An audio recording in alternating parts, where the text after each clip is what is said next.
চোখ বন্ধ করে টিন টিন টিন টিন টিন টিন টিন টিন।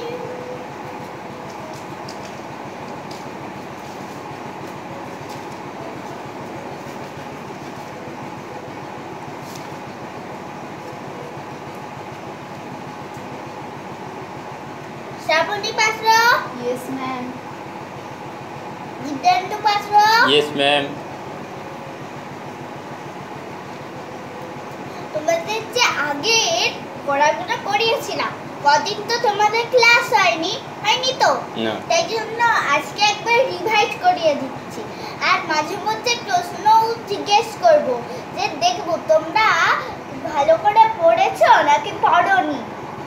ঠিক আছে না? দেখো এই ড্যাশের মতো যে এইটাকে বলছো নি নি মাইক, এটাকে বলে নি নি মাইক। কি বলে? মিনিমাইজ। হ্যাঁ। আর এই যে বক্সের মতো এটাকে দেখছো, শ্রাবণী তুমি একটা নাম বলো বক্সের মতো এটাকে। Maximize. আর তুমি একটা নাম বলো। রিস্টোর। হ্যাঁ। প্রোগ্রামটি ওপেন করো, ডাবল ক্লিক। মানে যখন তুমি প্রোগ্রামটিকে ওপেন করবে তখন ডাবল ক্লিক। ডাবল ক্লিক মানে পরপর দুবার টিপতে হবে তোমার।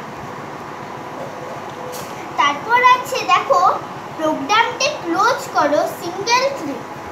মানে প্রোগ্রামটিকে তুমি যখন বন্ধ করবে তখন সিঙ্গেল ক্লিক।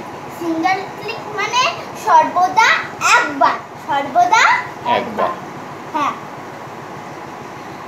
কম্পিউটারের জনক কি বলো তো তোমরা দুজনের মধ্যে কে পারবে? হাত তুলো, বলো। Charles Babbage. হ্যাঁ, কম্পিউটারের জনক চার্লস ব্যাবেজ। তো শ্রাবণী পাত্র, তুমি বলো কম্পিউটার কি ধরনের যন্ত্র? একটি বিদ্যুৎ চালিত ইলেকট্রনিক যন্ত্র। ঠিক, তুমি ঠিক বলেছো। মেজে তোমরা এইটাকে দেখতে পাচ্ছ, আমি ছবি এঁকে দিয়েছি। এটাকে কি বলে বলো তো? আপনিই বলুন না, ভুলে গেছি। এটাকে স্পেস বার বলে, এটা মনে রাখবে। এটাকে স্পেস বার বলে, মানে দুটি শব্দের নোটপ্যাডে দুটি শব্দের মাঝখানে ফাঁকা দেওয়ার জন্য স্পেস বার ব্যবহার করা হয়। তারপর আছে দেখো এই যে দেখতে পাচ্ছ এইটা, এটা কি বলে? কি বলে তো দিব্যেন্দু পাত্র? ব্যাকস্পেস। হ্যাঁ, এটাকে বলে ব্যাকস্পেস। শ্রাবণী পাত্র বলো তো এটা কি কাজে লাগে? আমি তো ভুলে গেছি ম্যাম, আপনিই বলে দিন। তুমি কিছুই বুঝতে পারছো না। মানে এটা কি দরকার হয় সেটা হচ্ছে কি, যে তুমি নোটপ্যাডে কোনো ভুল শব্দ লিখলে, মানে ভুল লিখলে কোনো বানান, সেইটাকে মোছার জন্য এই ব্যাকস্পেসটা ব্যবহার করা হয়। এই ব্যাকস্পেস। ওকে।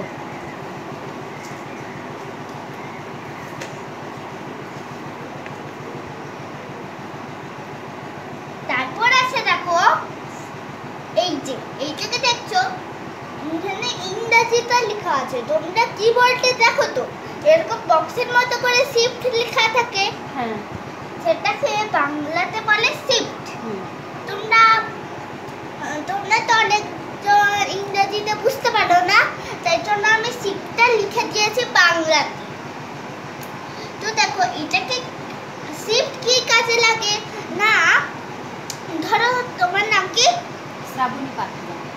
তুমি ধরো শ্রাবণী পাত্র, তোমার এসটাকে তো বড় করতে হবে, আর সবগুলো ছোট। তাহলে তুমি শিফট টিপে এস লিখলে, বুঝতে পারলে? আর বাকিগুলো ছোট হয়ে গেল। হ্যাঁ, বাকিগুলো ছোট। আচ্ছা, সেগুলো শিফট টিপে লিখবে না, যেটা তুমি বড় করবে সেইটা শুধু শিফট টিপে লিখবে। আচ্ছা, ঠিক আছে। পাত্র, তোমার পাত্র তো তোমার পদবী, সে পাত্রটাও যে লিখবে পি তো বড় করতে হবে তো। তাহলে তোমার সেই শিফট টিপে পি টিপতে হবে, তাহলে তোমার পিটা বড় হাতের হয়ে গেল আর সবগুলো শিফট টিপবে না, ছোট হাতের হয়ে যাবে, মানে যেগুলো যেগুলো হবে টিপে দেবে ছোট হাতের হয়ে যাবে। আর তোমাদের যদি জিজ্ঞেস করে যে কম্পিউটারের মস্তিষ্ক কাকে বলে, কম্পিউটারের মস্তিষ্ক কাকে বলে, মানে ব্রেন অফ কম্পিউটার। তো আমাকে এটা বলতে হবে যদি জিজ্ঞেস করে যে কম্পিউটারের মস্তিষ্ক কাকে বলে, সিপিইউ কে কম্পিউটারের মস্তিষ্ক বলে। আচ্ছা ম্যাম, আর একটা প্রশ্ন আছে যে সমস্ত অক্ষরগুলো যদি বড় হাতের করতে চাই তাহলে কোন বাটনটা ক্লিক করব? এই যে বললাম ক্যাপস লক, সমস্ত যদি হাতের, তোমার নামটা কি, তোমার নাম কি? দিব্যেন্দু পাত্র।